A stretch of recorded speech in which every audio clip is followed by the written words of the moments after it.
welcome to Mr. Randy's Wine and Spirits. I am Mr. Randy, and today we're going to be doing a final pour episode of the Apothic Pinot Noir, the 2023 Velvety and Aromatic. If you're new to the channel, hello, welcome, come on in, have a seat, get comfortable. Let me pour you a glass.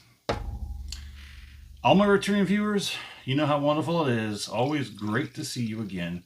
Don't think about it, just empty it all in there. There we go. Final pour episodes are always kind of sad, especially when you have a libation of such quality and deliciousness. Now, this isn't the best of the best of the best, but it's pretty nice. So this is the 2023 version Pinot Noir from Apothic. Give you one last look at the backside so you can see it go. 13.5% alcohol by volume. There you go. Let's take a look at that. Let's give you a little swirly swirl. So let's just go ahead and get the rundown out of the way for anyone who might be new to the channel. Mr. Randy does a 3-part series when he does his reviews for libations, except for beers. He does a one-shot, one-take, one-and-done kind of a deal for the brews. But for wines, he does a 5-day review. Part 1, off the rip, day 1.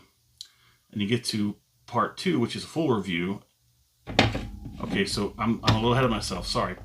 Off the rip, get it home, crack it open, pour it in a glass, have my first pour, share my first impression with you because that's why we're here.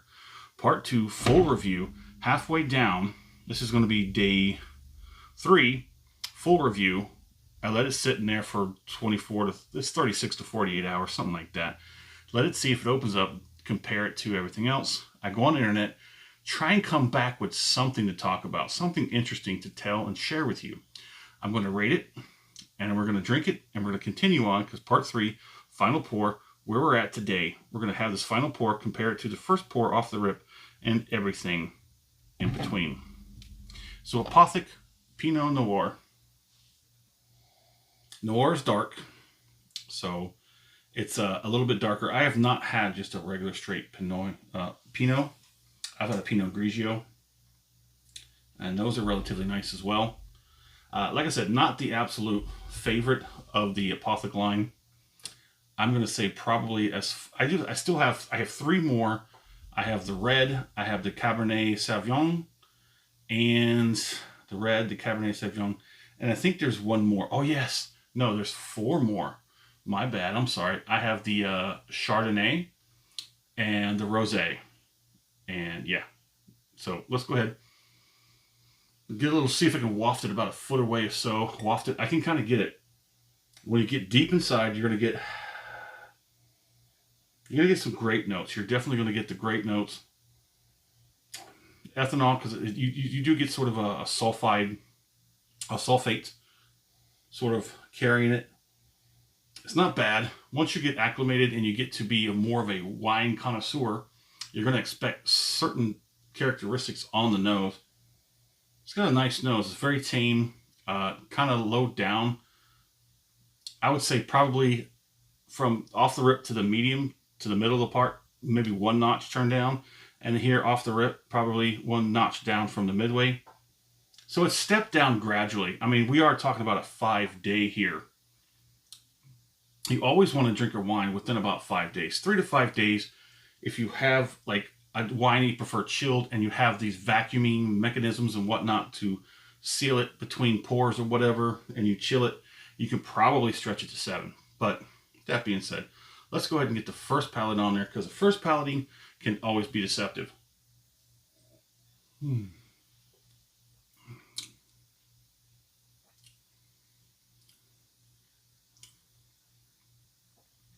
Still got some pretty good viscosity. Transfers well. There is a slight dryness, but it's only slight. It's not as overwhelming as a cheap wine. Cheap wines, or cheap reds, or cheap dry wines will dry harshly. This is not a harsh dry. It's a very light dry. I'm going to go ahead and get one more. We're going to talk about it.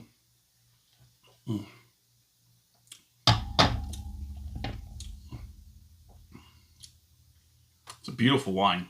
It's a really beautiful wine. bottle, I paid about a little over $10 out the door for this bottle. And I believe the rest of the Apothics I purchased, except for the special ones, like the Inferno, that bourbon barrel aged beautifulness that it is, that was like $12, $13, I think. I paid less than $15 for it. I can find that bottle. Actually, I did find a place that has that bottle for less, for about $10 on the shelf. I think I'm gonna go pick up a couple bottles. I think I'm gonna go pick up a couple bottles of that Inferno, because that is. I didn't like the Inferno like the first half of the bottle, but during that second half of the bottle, man, that was beautiful. It was delicious. All the characters, the flavor characters, managed to open up, so that's the one thing I want to do. So I'm going to get another bottle.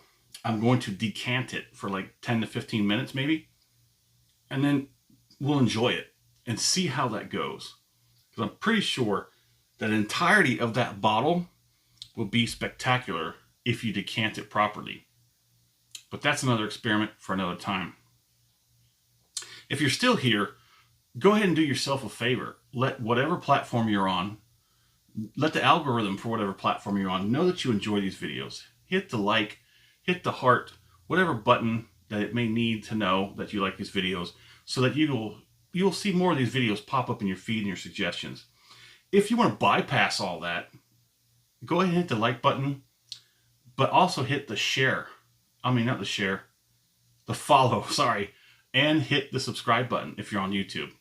That way, those platforms will know as soon as I release these videos, they'll come right to you, because that's what we do here at Mr. Randy's Wine and Spirits. We bring the goodness to you. Well, there it is.